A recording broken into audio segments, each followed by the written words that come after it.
Hello, everyone. I'm Karlyn Bowman of the American Enterprise Institute, and I would like to welcome you to the Bradley Lectures podcast. Our regular host, Tal Fortgang, isn't here with us today, but nonetheless, we have a lecture we're eager to share with you. But first, some background. In September 1989, AEI introduced an ambitious lecture program called the Bradley Lecture Series, designed to enrich debate in the Washington policy community. Over the years, many distinguished academics, lawyers, and others spoke in the series. As important and impressive as the lectures themselves were, however, the series also attracted a distinguished live audience that grew over time, individuals interested in serious discussions by serious scholars. Early on, at one of the lectures, I met Judge Stephen Williams, who had been appointed by President Reagan to serve on the nation's second highest court.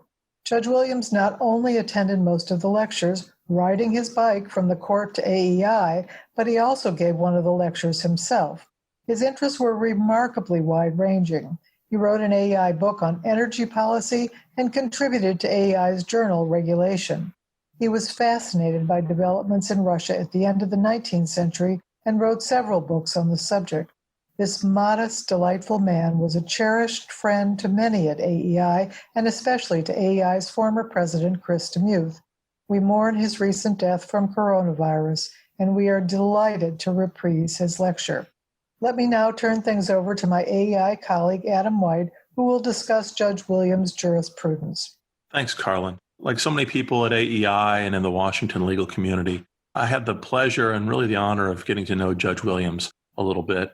And it's a shame that it's moments like these, his passing, that we sort of step back and realize just the sheer breadth and depth of his thought, his insights, his wisdom, and also, as we see in this Bradley lecture, just his joy of life. He was a delightful person to be around. And so it's a shame that we have this occasion to bring attention to his lecture. But in light of his passing, I'm so glad that AEI is re-releasing this lecture.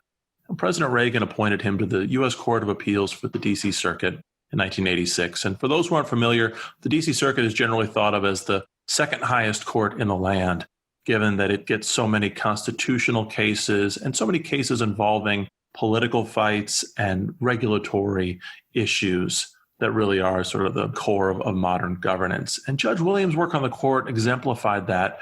I've been going back through some of his old opinions recently, and he had a few constitutional cases that were just really fascinating. One that administrative lawyers like me know best is his opinion in 1999 in a case called American Trucking versus EPA. It was a complicated dispute about the Clean Air Act, but at its core, first and foremost, it was a challenge about the Constitution's grant of legislative power to Congress and the extent to which Congress can delegate powers to agencies.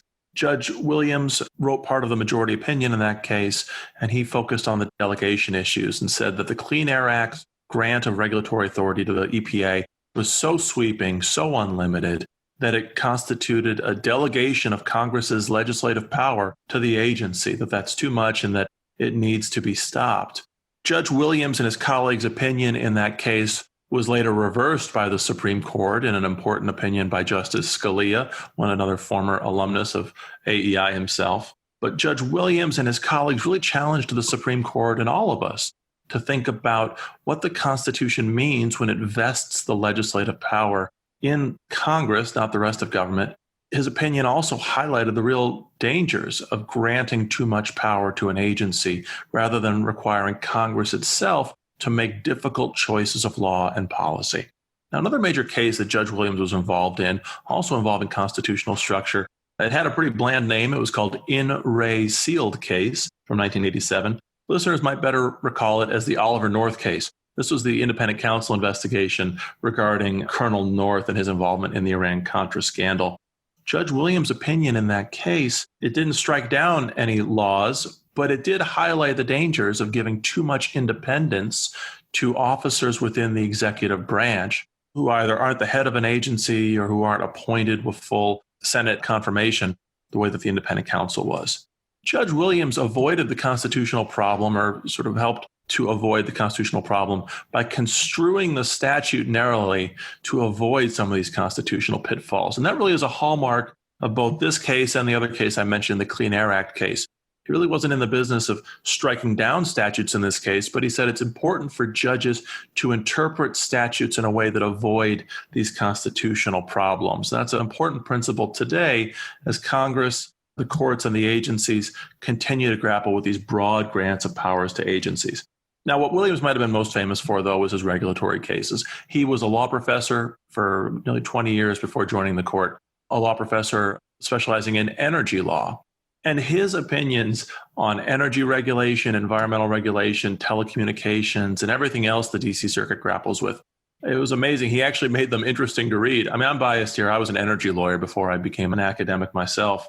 And I just loved his opinions on energy regulation. He wrote an incredibly important opinion in the late 1980s, and he continued to write opinions through the 90s as the Federal Energy Regulatory Commission undertook this generational effort to really change the way that energy infrastructure is regulated, the way our markets work, trying to introduce more market competition into our energy industry. These are incredibly important cases.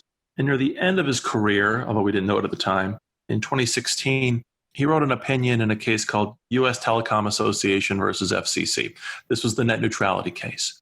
And he wrote this really impressive opinion. I encourage our listeners to look it up, where he raised major questions about the way that the FCC had radically changed policy, upending all sorts of settled expectations about how the internet would be regulated, how internet companies would operate. And he also raised just profound questions about the nature of the FCC's regulation. I was actually in the room during oral arguments when he was raising a lot of these questions, and it was just classic Williams. He raised these really deep and challenging questions, but in such a light way. He really wasn't somebody who wore this sort of technocratic knowledge heavily. He didn't show it off. He just found a way to translate these really complicated issues into thoughtful, interesting questions. Now, in addition to all that, he wrote a lot. He wrote books. Karlyn already mentioned the book that he wrote for us in 1985 on the natural gas markets. He wrote just a wide variety of law review articles on technical issues and broader issues. A lot of them are summarized or listed, at least, on his Wikipedia page. So look those up. What's really interesting is his last two books. He wrote in 2006 a book titled Liberal Reform in an Illiberal Regime, the Creation of Private Property in Russia in the Beginning of the 20th Century, where he thought through what was happening in Russian law and in Russian life in the run-up to the communist revolution. About a decade later, in 2017, he published a book titled The Reformer, How One Liberal Fought to Preempt the Russian Revolution. This is the story of Vasily Maklikov, a Russian lawyer, legislator, and public intellectual. It's a fascinating story, the way he turned to this subject late in life. I think I read somewhere that he learned Russian, the Russian language, in his 60s in order to do this research, which tells you a lot about the kind of person Judge Williams was. But in these books, they followed upon his AEI Bradley lecture. They tie together so much of what made Judge Williams such an impressive person and such a delightful person. His focus on constitutional governance, his focus on the rule of law, both in process and in substance, talking about just the nature of property ownership and its importance for society. His focus on liberal democracy and the challenges of reform. That really marked his entire career. It certainly is all bound up in his Bradley lecture. And so I hope people enjoy it, and I hope it inspires them to look at the other things that he wrote and he did. Chris told you that my topic is radical reform. And I think a talk with the word reform in the title must at least make a bow to Macaulay. Macaulay said, "Reform? Don't speak to me of reform, sir. Things are bad enough as they are." I'll also say a little word about the background of my interest. I was brought up in a good Cold Warrior family, and as such, we saw the Russians as communism's first, and in many ways, their principal victims. So that when the Soviet Union fell, I was a natural sucker for various rule of law programs in Russia and the former Soviet Union, and it's made me think about these issues. Most of my examples are actually drawn from Russia or the former Soviet Union, but I think the principles that I'm going to try to work through are applicable to many other countries, that present the problem of what is clearly a non-liberal democracy trying to move to one. One important set of background assumptions, what do I mean by liberal democracy, which I'll sometimes call market democracy to focus on that aspect of it. First, democracy, the enactment of laws through representative bodies, free speech, private property, most resource allocation issues determined by individuals and firms acting in free markets. The rule of law, and I see at least four important components there. First, the idea that as against the government, the citizen or firm can get a hearing in court before a largely disinterested judge on whether the statute or rule invoked against him by the government, let's say by the executive branch, really applies and what that statute or rule really means. Second, citizens have recourse to impartial courts to resolve with reasonable speed disputes they have with other citizens over property, contract, and such matters. Third, the laws have some reasonable degree of clarity so that people can adjust their conduct to them. And fourth, judgments are actually enforced. Final sort of background point, and that is, I'll talk as if the liberal democracy or a rule of law society were an established thing, sort of a discrete object out there that we have now. Of course, there are a lot of ways in which the rule of law has not historically been perfect, and there are ways in which some of those issues are getting better, some are getting worse. That whole area is beyond the scope of my talk. I think basically the problems confronted by the sort of society that I'm talking about, above all the post-communist societies, are qualitatively different from simply the issues of making our society or England better. So what are the impediments to a country's rapid evolution into a liberal democracy? And I've tried to break it down into three types: interest groups, collective action problems, and what I'll loosely call culture, but I'll talk about that because it's quite controversial in some ways.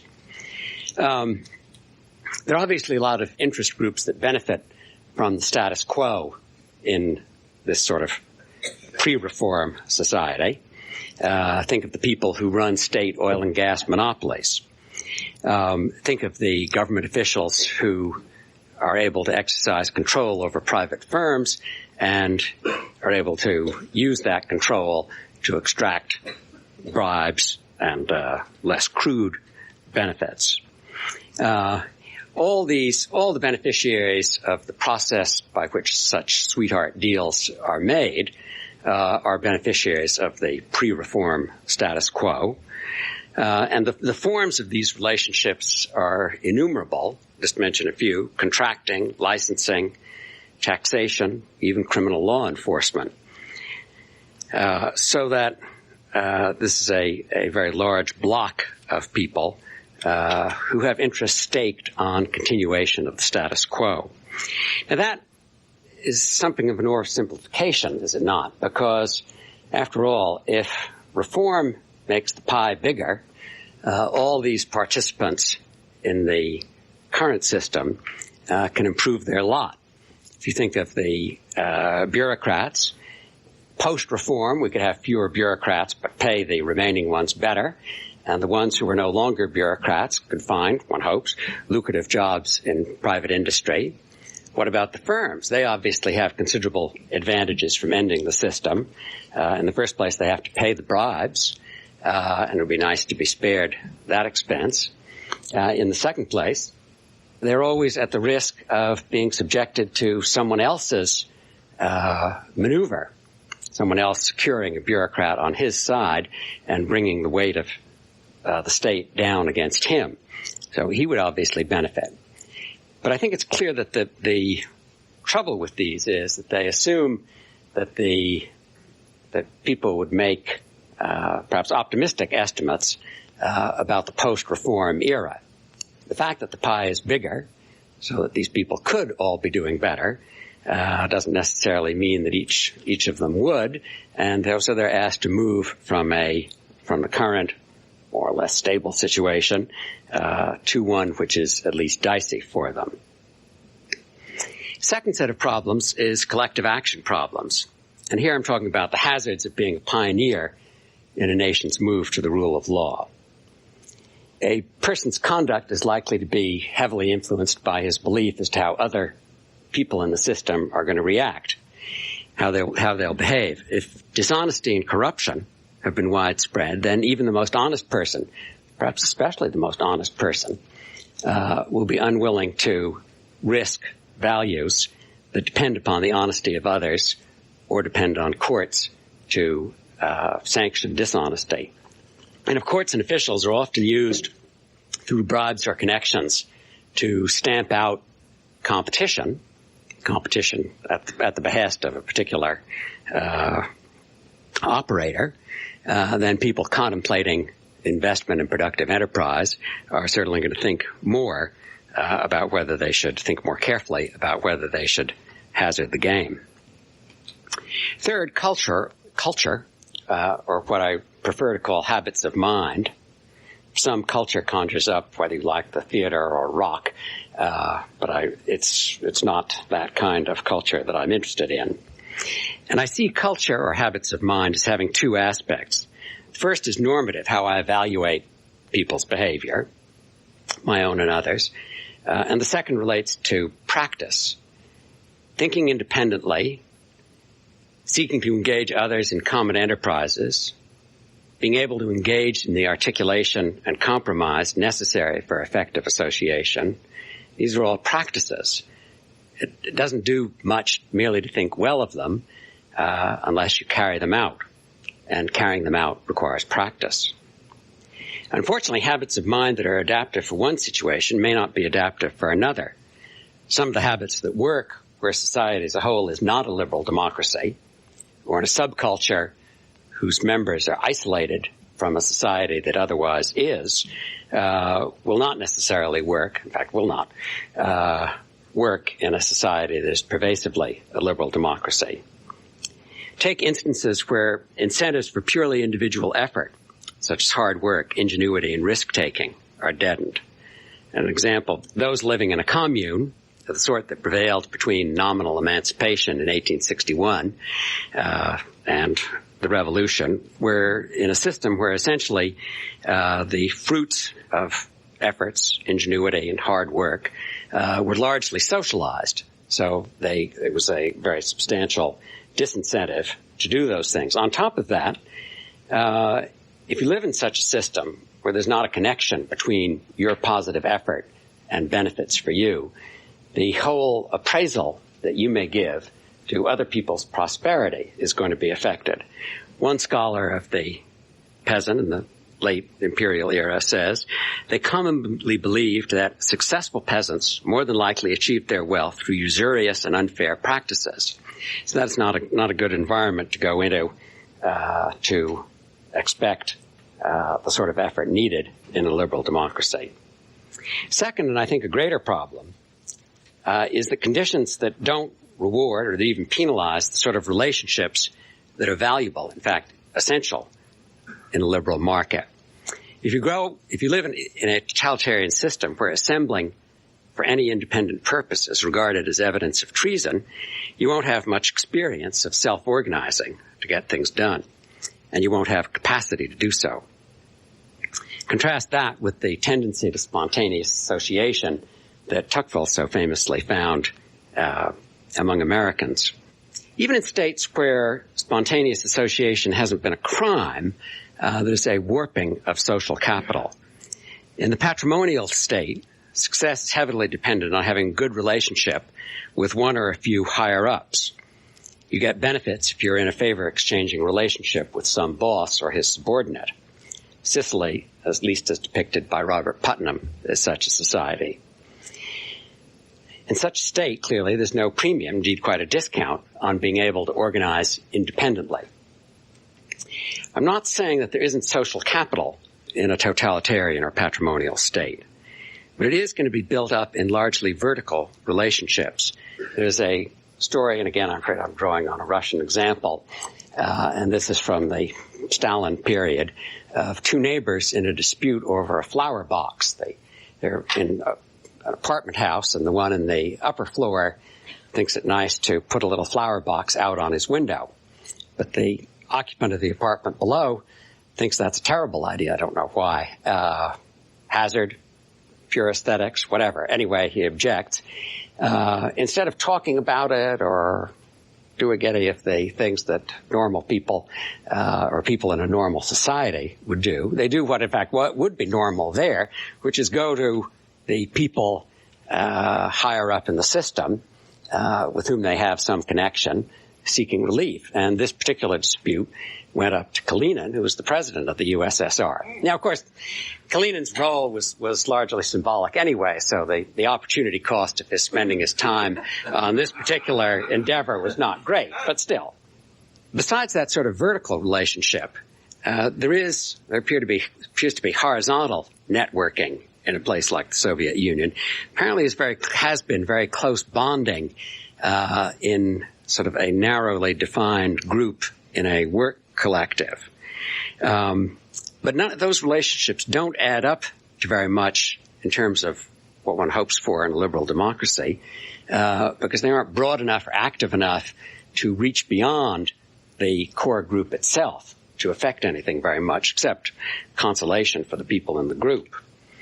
To the extent they do reach beyond, a lot of it is simply for zero-sum activities, deciding who will get the limited supply of goods at a store, or deciding who will get a plum job.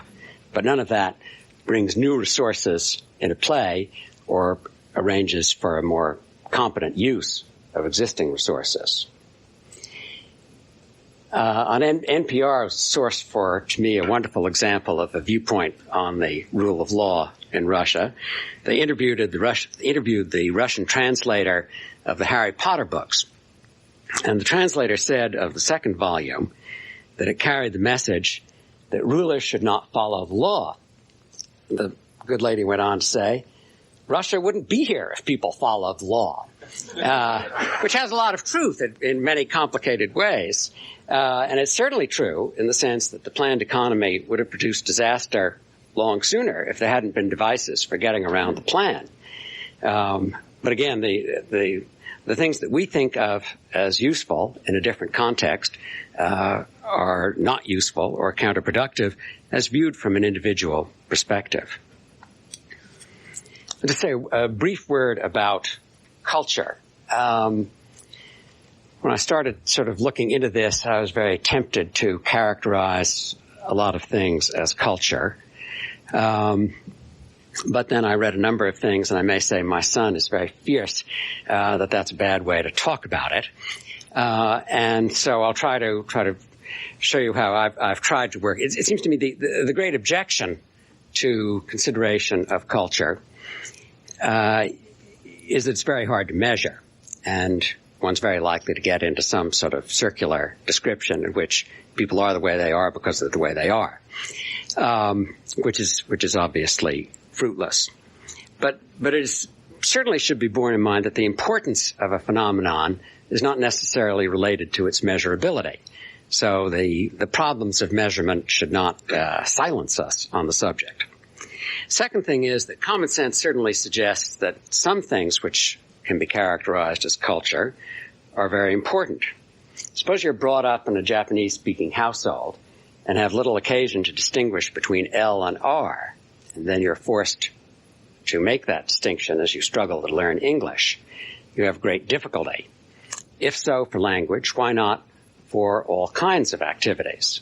As Aristotle points out, we learn to do good by actually doing good, and we learn these habits of good behavior by doing them. So that not having done them certainly is likely to make us less likely to be able to do them well. Finally, I think the habits of mind that I'm interested in, the ones I've been talking about, are ones that to some substantial extent are measurable. Robert Putnam has really made a living at measuring them with a degree of success that people fight over, but nonetheless there are measurable things in terms of the way people actually behave, so that the culture that I'm speaking of, I think, is reasonable to speak of. All that said, I don't want to overdo the notion of habits of mind. Again, taking my friend, the Russian peasant, I've just been reading a book which depicts the peasant in the post-revolutionary period as developing, to the extent left alone by the government, which of course was nowhere near as much as it should have been, developing the peasant view of what suitable rights are in land. And so I think there's reason to believe that in the right environment, people can move very quickly away from unsound habits to ones that are sound. Radical reform of a nation, though, obviously creates a much tougher case, and I'll try to approach it in terms of the sources of reform, which I see as threefold. One, reform from above. Second, reform from below. And third, the role of external parties such as us. First, reform from above. Our media tend to treat this as really the only thing, so that the outcome of an election and whether a person labeled a reformer wins is a subject of great fascination in the media. And I don't want to scoff at it. It is important. It is much different to have a Yeltsin at top than to have a Brezhnev at the top. But alone, it's not likely to be enough. The interest groups that profit from the status quo are going to resist. And even to the extent that their resistance is not fully successful, they're virtually sure to warp the reform process. And this seems to me the story of what is called nomenklatura privatization. Interest groups in Russia, which were doing well through their effective control of state assets, demanding that the form privatization take should actually be delivery of those assets to themselves. You may be tempted, because of the resistance of these groups, to wish the opposition away, to have a reformer president or prime minister who could just decree reform. And of course, if you had a president or a prime minister who could just decree reform, you wouldn't be in a liberal democracy. So that sort of solution is unavailable. Even assuming you get formal legal change of the sort you're looking for, it still won't yield fully the desired results without some solution to the collective action problem that I talked about, and also without an improvement of the change in the habits of mind of people. And that doesn't, although changes in the law obviously will help to bring that about, they don't bring it about automatically. Now to take a brief detour on the subject of corruption, and particularly in connection with courts. Corruption is obviously a negation of the rule of law. And part of the answer to that is a police work issue, on which I'm afraid my training as a judge gives me nothing to add. Part of it, though, relates to the opportunities for corruption. And obviously government policy can proliferate opportunities for corruption by, for example, creating permit requirements and other regulatory obstacles, particularly ones that fly in the face of ordinary human expectations. So reducing those must be part of any reform program. Also, equally surely, it will attract strong resistance from the people who are benefiting from those processes. Much of the criticism of the Russian reform in the last decade depicts the process as one of free market zeal run amok, with crazy-eyed free marketers recklessly doing away with what the commentator will call regulatory protections. If the commentator refers to the failure to assure the honest enforcement of basic rules of contract and property and the prevention of fraud, then the criticism is sound. Before the critic on this count convinces you that the reformers were scalawags because they failed to remedy this, you better make sure that the critic explains just how he would have done it better. So far as gross levels of regulation are concerned, you may rest assured that Russia has not been suffering any drought. recently Putin gave a speech denouncing the current permitting processes, a series of checkpoints for bribe delivery, which he called legalized extortion. I may say it's good to see the recognition of that, at least the vocal recognition of it at that level. Another issue relating to incentives for corruption is the question of foreign trade. If stamping out a competitor by means of using the state apparatus will leave you still subject to competition from foreigners, there's much less likely to be a payoff from it. Furthermore, of course, to the extent that you actually secure free trade, you eliminate one of the sites of corruption, the import process itself.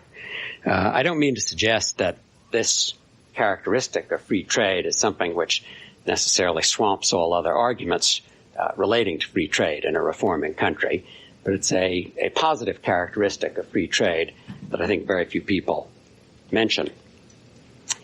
Now, corruption in the judiciary. A well-functioning judiciary in a liberal democracy requires a balance between accountability on the one hand and responsibility on the other.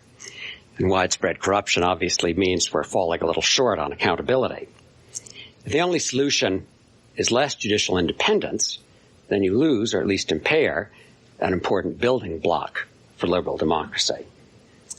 Here, judges are very seriously constrained by norms that they bring to the job and that are enforced exclusively, well, almost exclusively, by very informal means.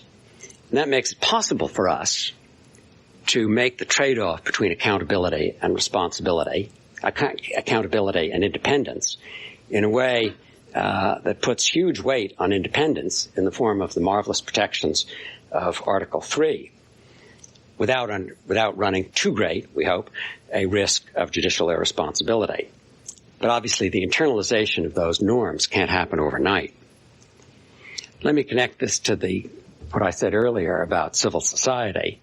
There are findings that, in fact, you can increase the responsibility and less susceptibility to corruption of judges in developing countries by having citizen networks that engage in spontaneous and open criticism of them. But this criticism is only effective, it appears, where there's already a healthy civil society.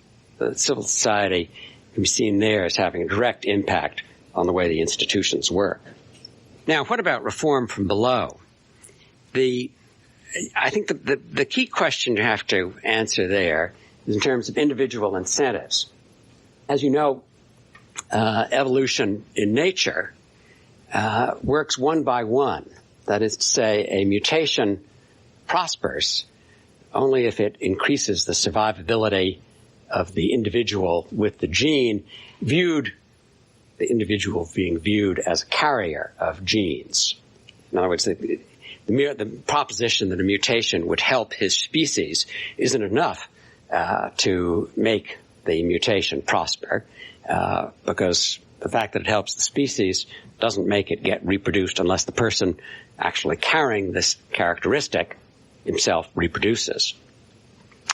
Now, I don't mean to suggest for a moment that social evolution, exactly tracks natural evolution.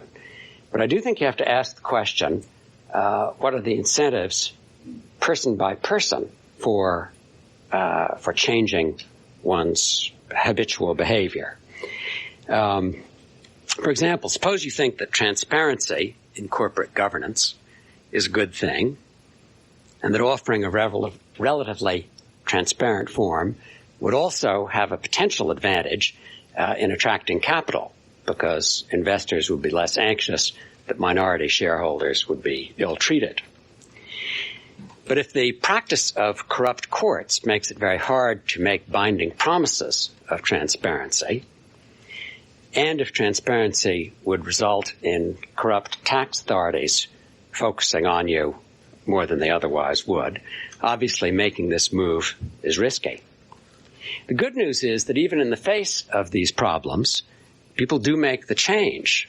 A recent example in Russia is Yukos Oil, controlled by one of the infamous oligarchs, which adopted measures, internal measures. Of course, they can't guarantee enforcement, but they did follow clear accounting devices and try to bind themselves to greater transparency. And the result has been a 100-fold increase in their stock. More generally, there are two types of phenomena that I think one has to look at in terms of assessing individual change. First, norm entrepreneurs, and second, cascades. A norm entrepreneur is one who, either because of a deeper insight into the potentiality, greater skill at realizing the benefits from a particular changed norm, somehow or other perhaps greater defense in case the bad risks turn out to be valid, is willing to take the lead. Cascades is a closely related concept which turns on basically on the proposition that most people don't spend a great deal of time thinking about things that they don't feel they have much control over. And so they're on the whole willing to follow the crowd. But they vary greatly in their readiness to follow the crowd. Some, the norm entrepreneur, are willing to take the plunge without any assurance that the crowd will follow. Others are willing to change their conduct if they see a couple of people doing it.